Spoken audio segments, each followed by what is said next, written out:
What's going on, advocates? Welcome back to another edition of the Black Mental Health Podcast. I'm your host, Reg. Joined today with me is a Philadelphia legend. I'll call it a Philadelphia legend because your name surely does run around in the community, especially when it comes to like healing and services and treatments and providing a safe space for our young brothers as well. I don't introduce anybody, Gabe. I let them introduce themselves because I want people to hear their credentials and all the things they worked hard for. All right. Well, good seeing you, my man, Reg. I'm happy to be here. It's an honor and a privilege to be on the Black Mental Health podcast. What you all have done has been quite exemplary. It's been inspirational. It's been motivational. For so many men and boys out here in the community who really need the help and need these, safer conversations. So first of all, I want to applaud you and your team for making this happen. I think anytime that we could gather brothers in dialogue and deliberate discussion, it's always going to be a positive. So first of all, kudos to you, first and foremost. But for me, I'm Gabe, Gabriel Bryant, but Gabe is fine. People in the community know me as Gabe. I'm a youth advocate, community development leader.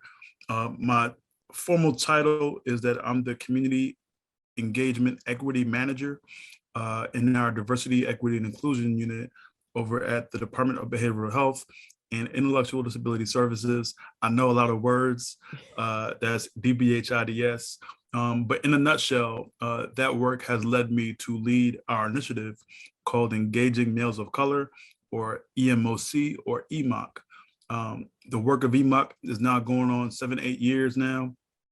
And the real mission of it is to promote mental health and wellness for men and boys of color here in Philadelphia, right? So we want to reduce the stigma associated with mental health, right? We want to make sure that we are building our health literacy, which means maintaining our emotional well-being, but also we're increasing access and awareness to mental health services, right? I think oftentimes in our community, a lot of folks aren't aware, or they may be aware, but they may not be as inspired or inclined to access the services. And so we're working on those services and make sure that the people can feel comfortable going to those programs and health centers and clinics and therapeutic spaces so that we can all come out on the other end healthier and thrive.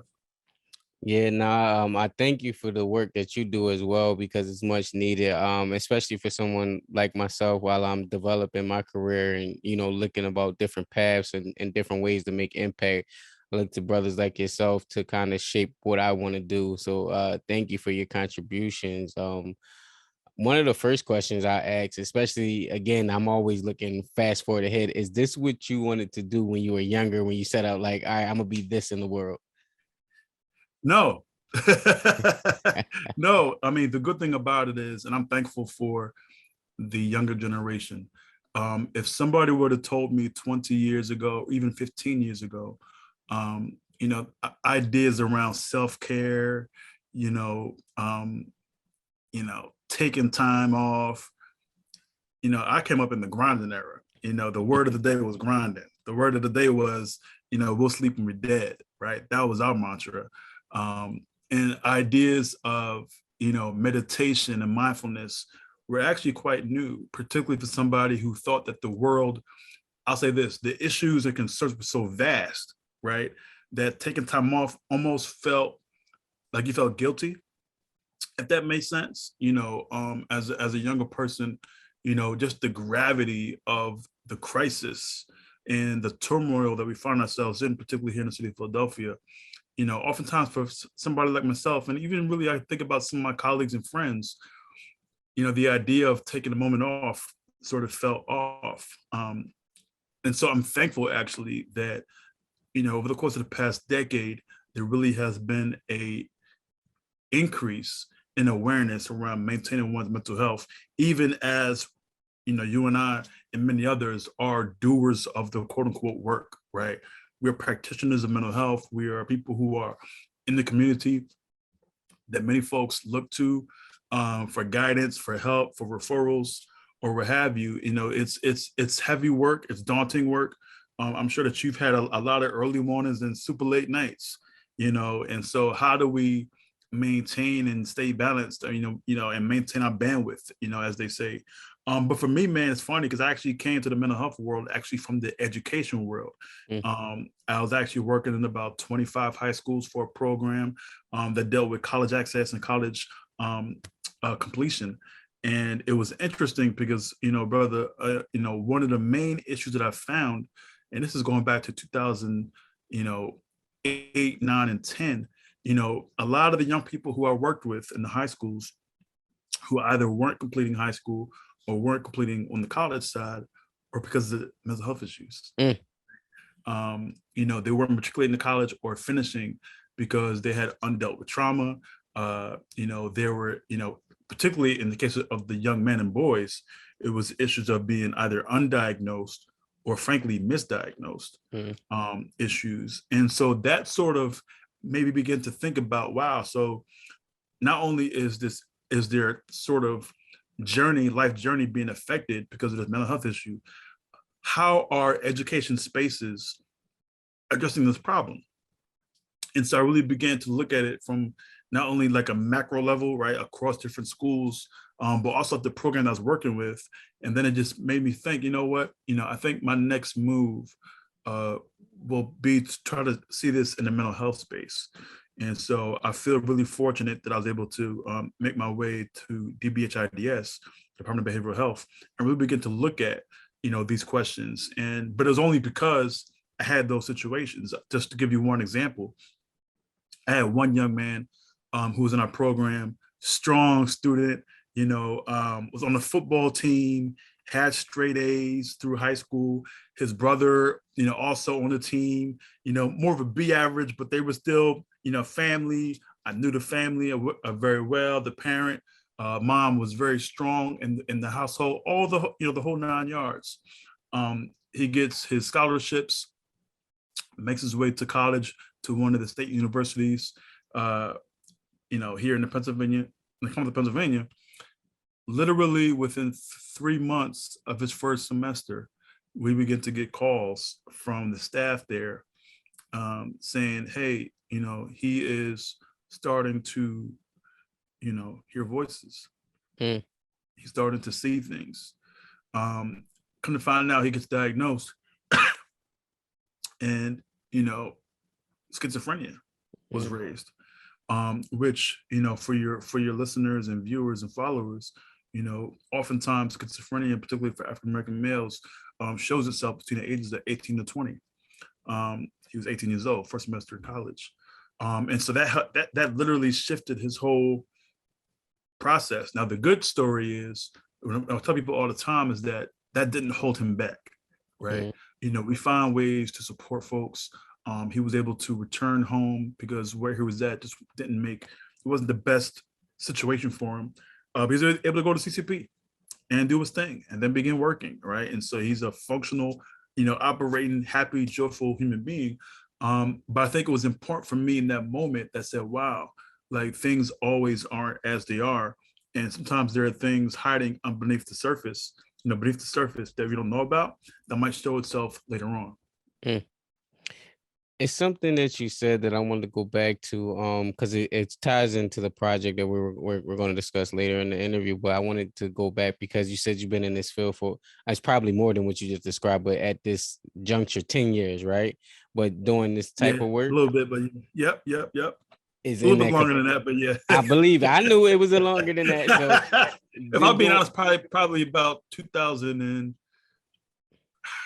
maybe if I'm being accurate, probably about 16 years, 2006, I would say, working specifically with young men in programming. Yes, 2006. So you've been doing this work 16 years, right? Yeah. And and again, I'm acting for myself as well as I shape my career, but sure, looking back on it, how do you manage when you feel like the work you're doing is like a small drop in a bucket of like major problems, and keeping yourself like feeling, even with this podcast, sometimes I'm like, I don't know how many people listening. I know I don't do it for that, but like, is it doing the job that it's supposed to be doing? And so when you're doing something for so long, it sort of become daunting after a while when you don't feel like it's making the amount of impact it could make. How do you manage or pull yourself through that? Yeah, great question. And I think that many folks who are seasoned like myself are asked that question pretty often, particularly because the work is heavy. I've got a lot of friends of mine who for instance, are school teachers. They're asking, honestly, Reg, the same questions. They are in the Philadelphia school district. They're at X, elementary school or X high school. And when this week comes around, this last couple of weeks of June, the weight on their shoulders is like, I could breathe for the next two. Like, we understand why they have that 2.5-month break to just sit and do nothing until August, right? Because it is heavy work. What's kept me, honestly, is keeping a tight circle, first and foremost. So, having a great team around me, not only colleagues and coworkers, but, friends of mine who are also in the field, who I could bounce ideas off of, who I could frankly vent to, and they can vent with me. And so being that ear for some of the frustrations and agitations.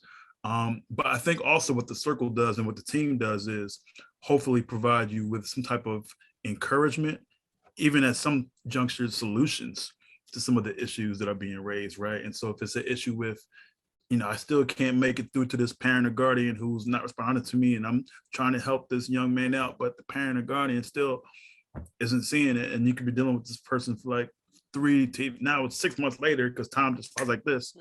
It could get frustrating, but continuing to push, continuing to figure out and talk to other people in the field. Hey, what did you do to, get through to a parent or guardian, a caregiver, in the community? And so I think for me, first and foremost, has been having a tight circle of loved ones and coworkers and colleagues and friends. But then also, man, really being encouraged by the small victories. Small victories matter. I know sometimes, we think that we're trying to save the world. We're trying to, hide the cape underneath our shirt and stuff. But at the end of the day, man, the reality is truly that, those small victories, those young men who come to a program, those young men who, watch and listen to the podcast, those men in general who are impacted, because oftentimes, man, we just don't know who we're impacted. We don't know who's watching or listening. We don't know who's following your lead, Reg, and you just don't know it. I take the example of, whenever I go to schools and speak at schools, I was at Dobbins not too long ago in Washington, both recently. And I talked to the young men there, and I was like, how many of y'all got younger brothers? And these are like 15-year-old, young people. And I was like, how many of y'all think that your younger sibling looks up to you? Every hand raised. I was like, how do they do it? How do they show it? Oh man, he always following me around. Oh man, whenever I leave, he want to leave too. Blah blah blah blah blah blah. And I said, has that ever impacted you, or had you think about why they are looking up to you like that? And so being able to engage the question, really just looking to the whole idea of the reality is that there are younger Regis out there, bro, who are like 2 to 3 to 4 to 5 years younger than you, and seeing what you're doing. They might even be your age. Matter of fact, they might even be older than you, and who are saying, man, Reg is like out here, Black Man in Heels, doing such a great job, and Doug and the whole team. Wow, it's impacting. It's sort of like how, I tell people all the time, there are some folks who watch YouTube pages consistently, but won't subscribe for whatever reason. For whatever reason, won't subscribe, but they know every week to go to that page and just type it in and go to the page. For some reason, they don't subscribe, but they're following you for whatever reason. And so I would just say, man, recognize it and sort of cherish and bask in the small victories, and know that you're still making an impact. Yeah, no, and that's so true. It was one of the reasons why I joined the Black Male team, is because of the impact in the wave that it was making amongst the men in our community. So that was one of the reasons why I wanted to stay apart. And I even talked to Eric Westbrook about coming. Washington's my alumni. I graduated there from this. I'm like, in the fall, y'all got to get me to come out. So I'm putting that to you too, Gabe. In the fall, say less. Say less. Say less. Say less. I definitely want to come into the schools and talk to the young men. And we again, need you there, brother. We need you there.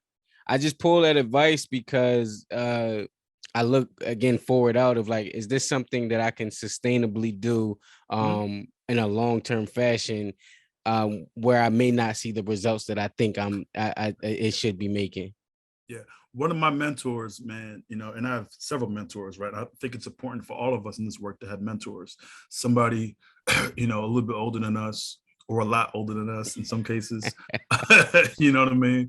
I got a lot of OGs, man. And I keep OGs around me for a reason. You know, they always, you know, there's a natural way that they drop jewels without even thinking about it. Like they just will say something. It's like, were you even meaning to drop that? Or you just kind of say it? Because they just got them old ways about them. I'll say them older ways about them.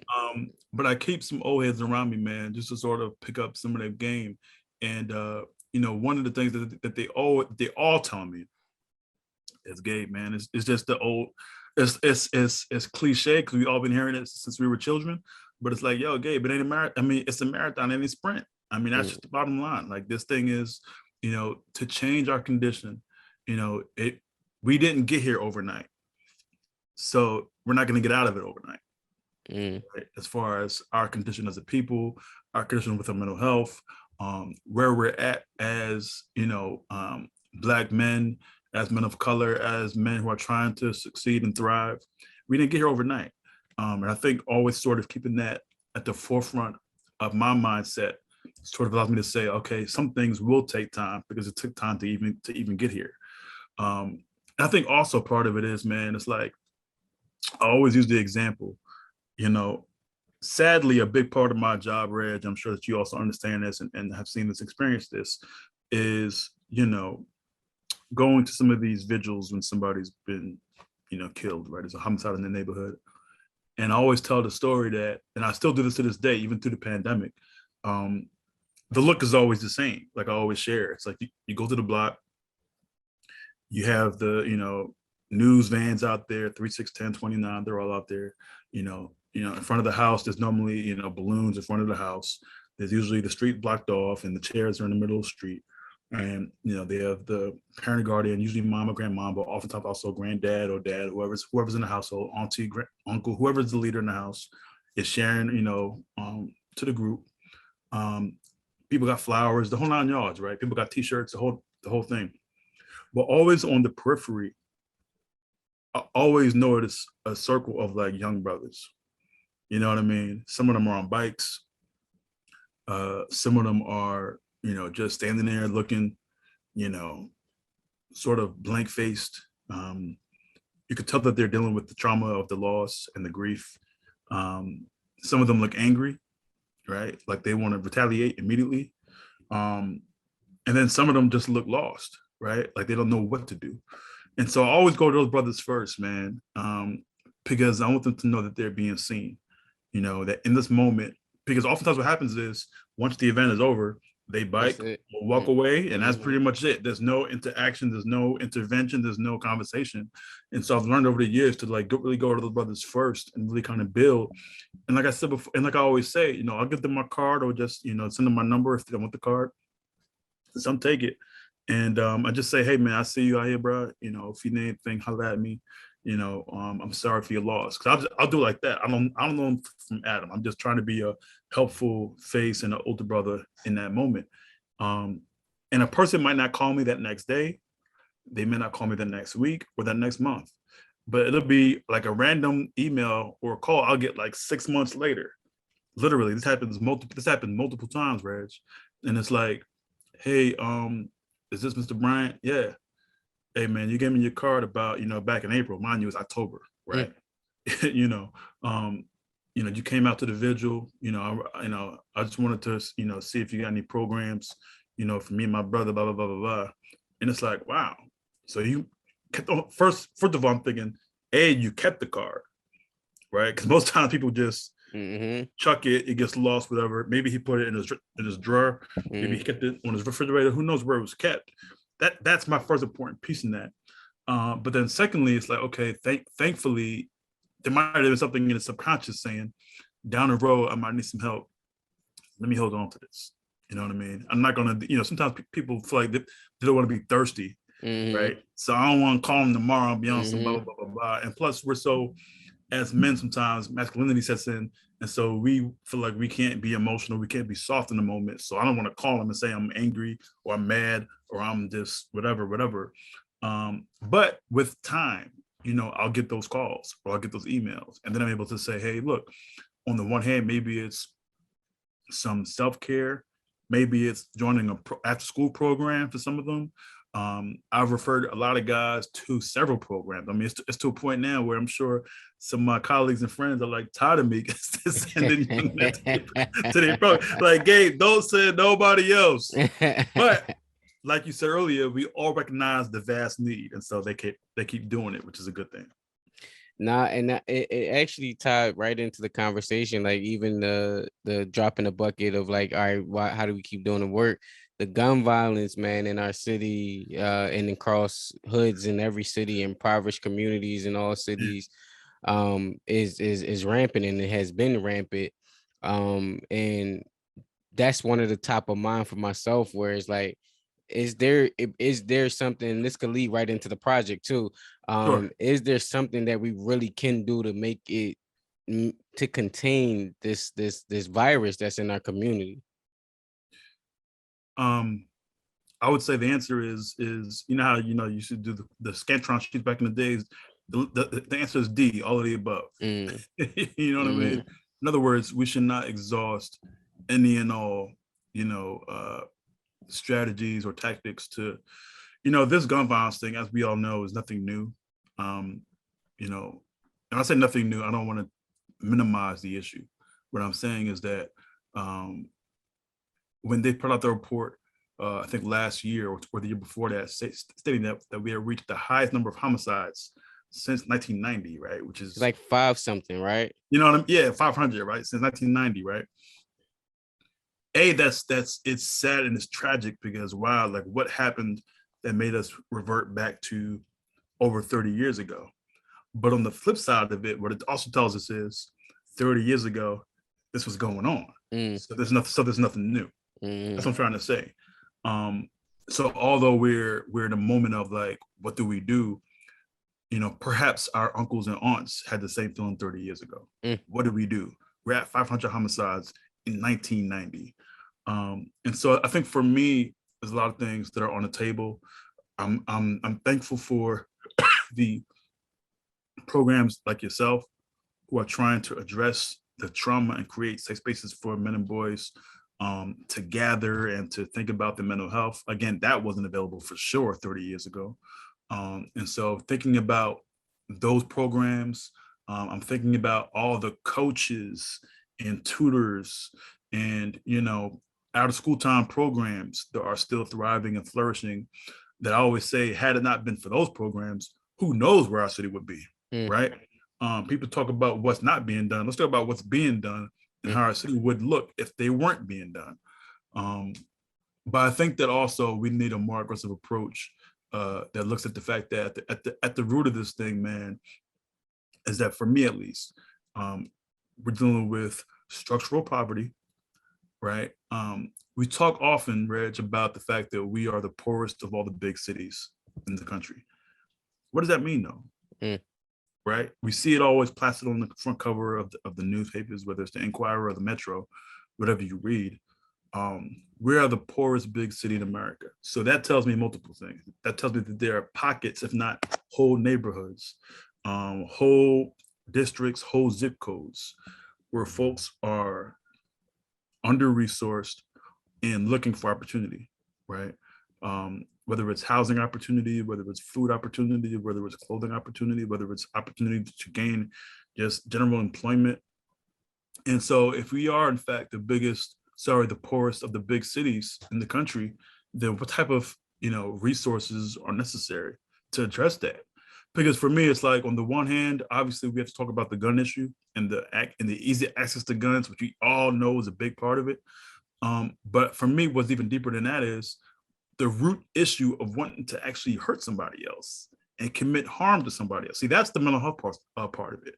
The mental health part of it for us has to be, even deeper than the access to the gun. What does it mean to have accessible, but me have to say, you know what, I want that, and I want that to hurt somebody. That's the part for me that we have to get at, right? And for me, that's the root of it. I think that we have to give people something to lose, because we're dealing with a population and demographic that feels like oftentimes they have nothing to lose. The idea of turning 21 or 25 or 30 is a far gone conclusion, right? It's it's too abstract. It's too amorphous to think about being 30 years old when you're like 18 and in the mix right now. And so I think part of that is opportunity. Part of that is also addressing some of the structural challenges that we see as a city like ours. Again, poverty mixed with racism, mixed with, you know, inability to access services and supports and resources, mixed with, you know, an inability to figure out what's next for you and your family.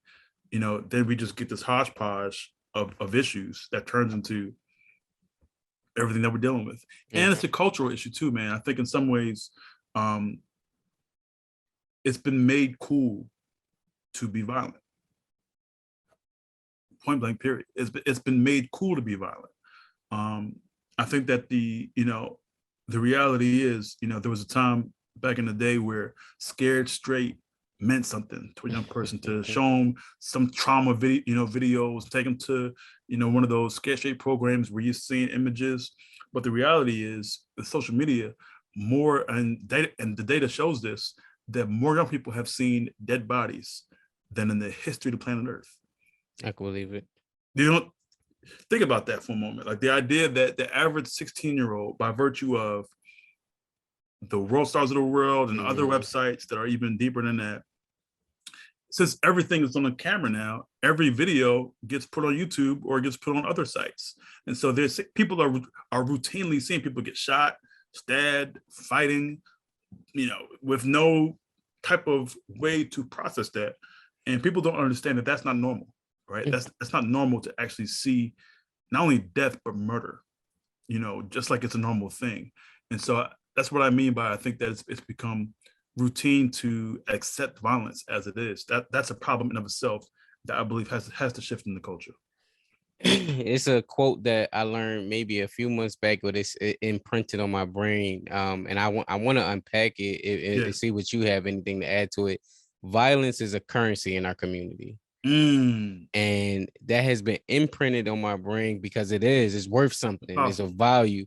And in exchange from that, you get cred, you get, you know, the ladies love you, you get a bunch of different things when you cash in that violence part of yourselves, and it's valued, and it really is, it means something to the young brothers when you cash that in. Yeah, I unite with that. I align with that, because the reality is that, you know, I do a lot of work, as you know, also. You know, our EMOC initiative provides sessions of wellness over at the Juvenile Justice Services Center, right? So at the detention center, we're there every week. And what I hear from those young men, and in some cases those boys, right? If a 13-year-old's there, that's a boy to me, right? But if we're there on a week and they're telling our team, hey man, like, you know, I needed to have this, I need to do this, because if not, you know what I mean? Like, something's gonna happen to me, but more importantly, I needed that clout. Like, people have told us that. Like, I needed that clout. So we're talking about clout chasing in the broad sense, but in the specific sense, people are actually doing acts, you know what I mean, that are violent as a means to gain clout. And that's just a real thing for many folks out here, man. And so when you talk about violence being a currency, that definitely resonates with me as well, because a lot of us are seeing that. And that's part of that culture shift that we need. That's why part of it also has to be not only a reclamation of our culture, but also a restoration of like who we are. Do you know what I mean? Like, a big part of the conversation has to be who are we, right? Who have we been? You know, because once we have some of those answers and some of those rich traditions and power, you know, we talk a lot about breaking generational curses, right? That's always a big part of the conversation. I love that conversation because it allows us to kind of dig deep into our traumas and the issues that we pass down.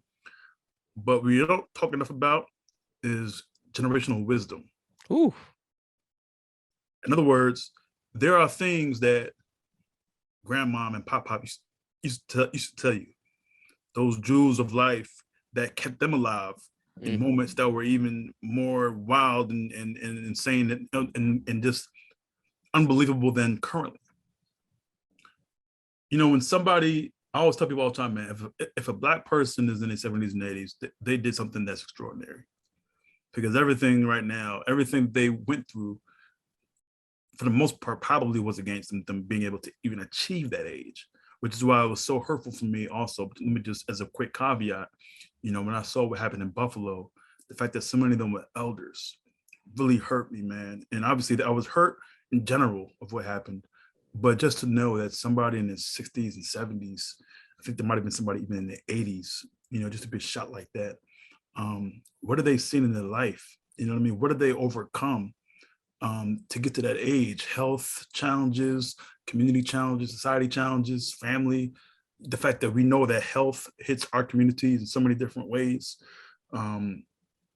Just to be taken out like that really was a hurt piece, man. And so that's why I think about this idea.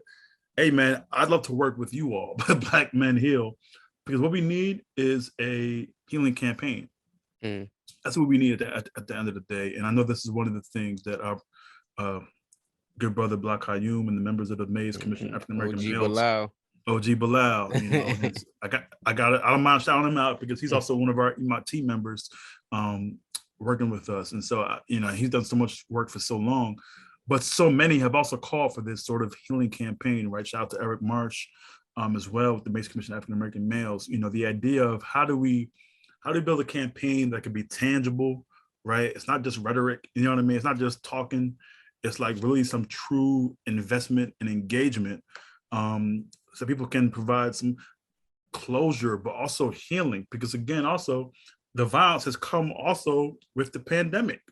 We can't excuse the fact that we had 2 years where folks were inside, people were indoors, people lost jobs. I had a brother tell me, who I recently talked to and worked with, where his dad recently just got some help, but it's because he got laid off from his job in April of 2020. Mind you, the pandemic, the shutdown happened in March 2020.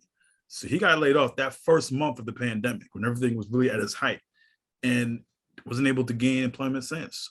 And those stimmies ran out. I'm trying to tell you, right? And so here's a man trying to provide for his family and dealing with the mental stress of it all. One of the things we don't talk about enough in the Black community, and particularly our community in general, is stress, and how much we're dealing with the stresses that we are so deep and so vast, from trying to maintain our health, trying to maintain our families, and trying to support ourselves.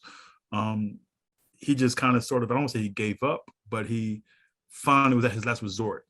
And sadly, I wish that he would have reached out earlier, but I'm glad that at the end of the day that he reached out anyway, and so hopefully we get them some support and some services now. This is what's happening, man. It's the violence plus the pandemic. And so there's so much heaviness kind of sort of on our minds, on our hearts. I mean, I know families right now who are still, I was talking to a grandfather the other day who said, Gabe, he said, I'm still hurting. It's the 2-year anniversary of the murder of George Floyd. I'm still dealing with that. So again, we don't understand that this stuff, our vulnerabilities, man, it's a process, and it's not just going to be overnight, or just because it's not in the news cycle anymore in the media that we forget it. That stuff hits our hearts and minds in a way that sometimes is challenging to sort of get over. We got to live with it.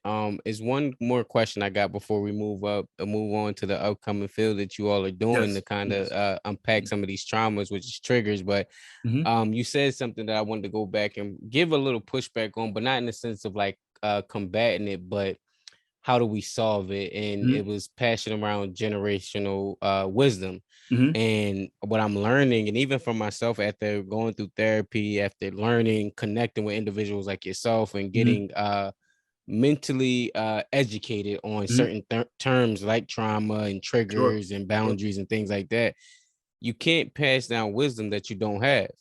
And so it's a lot of the stuff that we want to pass into the generations, but we don't have even like think about financial wellness. We want to pass that on to our kids, but we wind up putting our kids in the same predicament because we don't have the tools to necessarily get ourselves out. And so I'm thinking about that to see what your perspective will be on that. No, great point. I think that's part of the issue. I've always called for every program that I've been a part of. I've always tried to initiate some type of like parent or caregiver or guardian like program. So in other words, every youth program should have a parent component. Because to your point, many parents, and they'll tell us in emails or calls, like, look, Mr. Bryant, I don't know what I'm doing, or Mr. Bryant, I need some extra help. Mr. Bryant, Mr. Reg, listen, I don't, most of the calls I get, I say this all the time, I'd say about 80% of the calls I get aren't about, hey, EMOC, great program, hey, blah, blah, blah. It's usually a mom or grandmom saying, Mr. Bryant, I lost control of my son or my grandson. I don't know what to do with them. You know, can you do something with them? You know what I mean? So those are the majority of my calls I get, which speaks to your point. I think my answer though would be, yes, there are things that they can't provide, but I think sometimes we don't focus enough on what they can or they have provided for us. You know, there's a ways that, you know, the whole old adage of making a way out of no way. Mm-hmm. Right. Mm-hmm. In other words, they still will provide something. Mm-hmm. And I guess for me, it's all about not sitting too much in the deficit, right? And trying to recognize more of our assets, because I don't want us to get stuck in the deficit. I think it's important to recognize, to your point, which is so powerful and valid, that Gabe, people have passed down or haven't passed down the financials. You know, what is a deed, right? Maintaining a home, right? And or you know, parenting constructs. But then I will also add, you know, but what have they done for you though? And I'm saying, and some of that actually comes through therapy, actually. So I'm glad that you mentioned therapy. I've been in therapy now for several years, and it's helped me tremendously. You know, one of the insights that I've gathered from myself, even in that process, before we get to the program and the project, is that Gabe, you haven't let go of a lot of childhood things that happened to you. And it shows itself in little areas that actually impact bigger areas of my life, which speaks to your point again about that trauma, and that sometimes, I don't want to say an inability, but perhaps a blinder sometimes, because again, parents is a work in progress. You always figure something out as you go. Like, you know, there's no guidebook for it. Like there's no, you know what I'm saying? Like you just, you out here and trying to, and figuring out day by day. It's not, sometimes you make great choices, other times you don't, and then you beat yourself up over it, but then you kind of keep moving with it because the child's growing. So that'd be my answer, man. I think in some ways I agree with you, but in other ways I would also offer that perhaps it just takes a little bit of a diligent inquiry deeper into what is available to us. Like, you know, do we have older family members, you know, grandparents, who we can kind of sort of just check in with every month or every couple of months and just talk about life, talk about what they experienced, talk about how it was to live down North Philly back in the day, or to live South Philly back in the day, or live uptown, or wherever you're from. What did they go through? What did they experience? How did they live? How did they make it through? I think those are the jewels that we don't tap into enough. No, that's a fact. And even transitioning into the upcoming film, if you have a clip, we could play it now. I don't know if I don't want to put you on the spot for it, but if we have a clip, we could play it now, or we can do it in the post and edit and insert the clip here and let it play. But talk to me about the project. We could do the post for sure. I don't have it available right now, but I could definitely do it for you for sure. Excuse me. Yes. So the EMOC project. So we have a partnership, EMOC does, with a phenomenal nonprofit called First Person Arts. They are a very valuable organization focusing on storytelling. We've been with them for about 7 years now. And in the past, what we'll do is, like, every, maybe say twice a year, maybe 3 times a year, we would hold a storytelling event. We would gather, you know, men of color, you know, boys of color, you know, Black men, Latino men, Asian men, but basically men of color in general, and talk about different issues, right? Everything from, you know, men who are in recovery, men of color dealing with police issues, men of color dealing with trauma. You know, we've had issues, you know, programs focusing on LGBTQ plus issues. And what we realized is, once the pandemic hit, because these would be issues, programs in the community, you know, we would hold them at houses of faith, we'd hold them at, you know, colleges, we'd hold them at, you know, different rec centers, schools, and they always were, you know, huge turnouts, right, in the hundreds, right? You know, we had like 700, and because we also bring in, you know, different, I guess you could say, celebrities also to be a part of the conversation. And so we'll bring in somebody like a Black Thought to speak, but it's not Black Thought talking about the roots or being on Jimmy Fallon. Is Black Thought talking about the fact that his dad was killed when he was 3, mom was killed when he was 16, and how that impacted his mental health, right? We'll have, somebody like, a Bilal, not talking about his next album or singing, but talking about his struggles as a young person, living uptown, with a father who was Muslim and a mom who was Christian, and how that impacted his childhood, right? So it's having these stories with other men of color as well, just from the neighborhood, from the community, sharing their insights. When 2020 hit, we realized we can't do this because everything shut down. And so we said, okay, what if we do a film? So do the same project, but just basically record it, right? To make it simple, right? But obviously it involves a heavier lift. And so what was able to come out of it was we made two films last year. One was called We Breathe, We Live, Philadelphia Protest Stories, which dealt with men of color who were involved in the George Floyd protests of the year prior. And then we also did a film called Letter to My Father, Letter to My Son, Evolutions, talking about fatherhood, fathers and sons. And so then this year, obviously, we began thinking about a film. We knew that gun violence had to be the story to tell. It's impacted all of us, all families. It's impacted all of us. I mean, as you mentioned, Reg, it's pretty much the topic of discussion. And so we have just finished producing the film, which I'm very excited about, that could hopefully be a part of the ongoing conversation and solution of change and impact for the city of Philadelphia. The film is called Trigger. And obviously that's on purpose because that's a double entendre, just to keep it hip hop, right? So we know the trigger is the gun trigger, but we also know that, the trigger is how somebody can be mentally triggered, by the violence and by other traumas. The goal of the film was not to present just the solution, but to provide actual stories of people who have been impacted by the traumas of gun violence, right? And so we have a high school principal talking about what it means to have 1,000 students. Actually, he's the principal of Gratz High School, talking about what happens when you have a football game going on and there's a shooting happening right outside the game, right?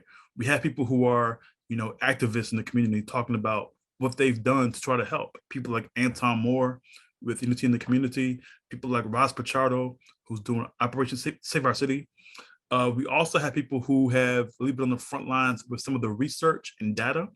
Dr. John Rich, who's done some great work as well in the city of Philadelphia.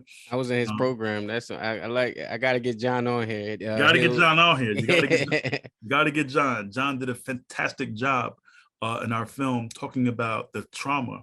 And one of the things that he shares in the film is like, look, man, like people might think that when somebody steps on somebody's shoe, then they want to fight them or shoot them or stab them. That's just savagery. But you don't know what happened in that person's mindset to lead them up to that point, to the point that stepping on somebody's shoe could be looked at as a threat to their life based on what they may have experienced in the past. Mm-hmm. So we got to always dig deeper. And so he has some great things to say in the film. And we also have a trauma nurse, who just shared an unbelievable story about what it means to be a trauma nurse here in Philadelphia. We have people who have also been victims of gun violence. We have a father who lost a son to gun violence. And so you're hearing all these stories, and we're building on the narrative that it's important to tell our stories, man. Story is a big part of how we heal. Storytelling is also a big part of how we find closure. And stories are also how we find solution oftentimes, because hearing how people have been impacted and hearing how these issues have affected not only themselves, families, blocks, and communities, I think that we begin to hopefully think differently about what our approach should be to solving the issue. And so the film will be coming out and released this summer. We're gonna have a big launch. I'll make sure that your team gets an invite for sure to that. And after that, we're gonna also begin to screen it in different communities. So we're gonna do the same thing we've been doing for the past year, which is going to different, houses of faith, right? Churches, mosques, but also rec centers, schools, screening it for communities so that we can then also host talkbacks and discussion and figure out ways to get to a better place. Man, and this all ties back into everything we've been talking about, but even that earlier question that I asked you, what keeps me going is you have to offer a counterbalance to the violence and the things that's happening. So I always think about that. I'm never going to not not feel empathy for the problems that we have in our community. Right. So because I know I'm never not going to feel like that, I have to be doing something that offers a counterbalance to at least help, fight that, that battle. And so hearing the project that you're doing with Trigger is like, or that everyone is contributing with Trigger is like, that's the counterbalance that we need to start, continue the conversation. Then you put it so eloquently with the way people, it helps, almost what healing is. Stories help you kind of get that completion that you're looking for sometimes, because now you can feel like, okay, I understand whatever I needed to understand. And so, man, how can people support the project? What if I'm a listener or I'm a viewer, what can I do on my end to help to make this a great thing? Sure. One of the things that one of our storytellers said, we got Mark Lamont Hill, Dr. Mark Lamont Hill from Uncle Bobby's and Temple and everything else that he's done so powerfully for the city and for the country, really, frankly. One of the things that he said is talking about, staying engaged with the resources that are available. And if you provide folks with those resources, like, we know what works, right? We just got to get it done and do it, right? And so for me, it's like, EMOC is one of the opportunities that folks know that has been working. EMOC, I'm very proud of the work that we've done, trying to, build health literacy and reduce the stigma around mental health. I believe that, we've spoken to folks where the stigma of mental health had been reduced, has been actually taken out, and they're actually now seeking care, and they're more open to seeking therapy or talking to a counselor, or if it's coaching or whatever new name that we have to get into the room, right? And so for me, I would say, for Trigger, if everything else for our program, I would say follow us on Twitter at EMOC Philly. That's EMOC Philly. You can also go to DBHIDS.org /EMOC Philly as well.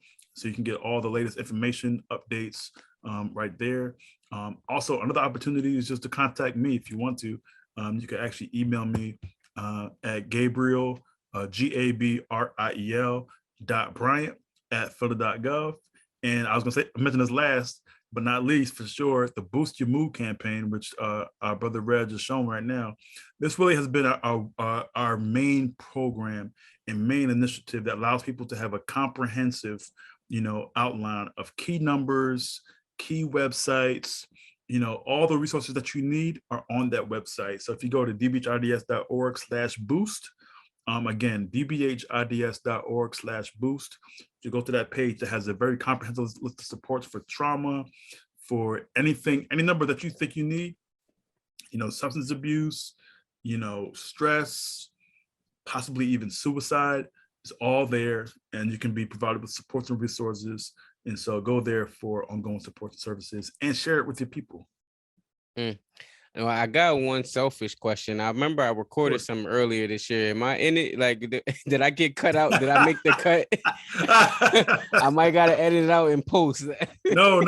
That was actually something else. That might have been for a different project, but I know what you're talking about. Okay. I know what you're talking about. But here's the good thing, and here's the blessing thing, Reg.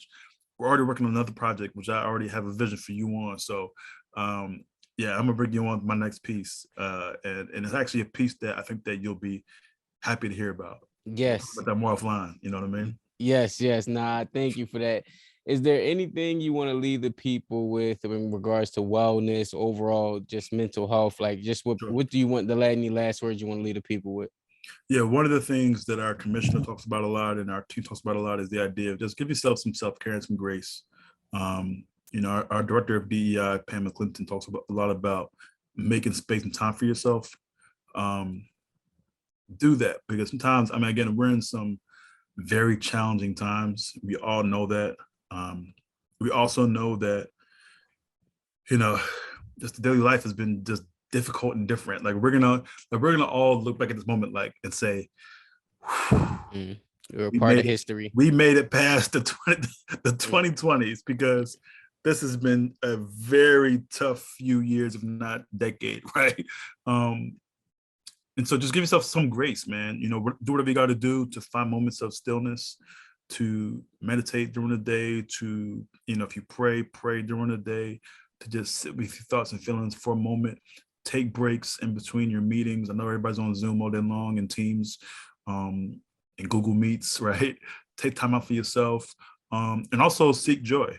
Don't leave joy out of the work, right? So if joy means for you taking a walk with your child, or going for a run in the neighborhood, or going to the Roots picnic, all I'm saying is do all those things that bring you joy, that's healthy, so that your mind and your spirit can be balanced and you can continue to fight. Man, on that note, I'll put the description of everything Gabe shared about in this interview, so that way you can get in contact with him, as well as, keep up to date with what's going on, especially in the city of Philadelphia. Please share this episode with somebody. Share a comment that Gabe made. Share it. Leave a review on Apple and just say, hey, I love when he said this, or whatever he said in this episode that inspires you today. And then on last but not least, please remember that this platform has never been about being a replacement to therapy. It's an alternative place where people share therapeutic stories. Thank you for listening.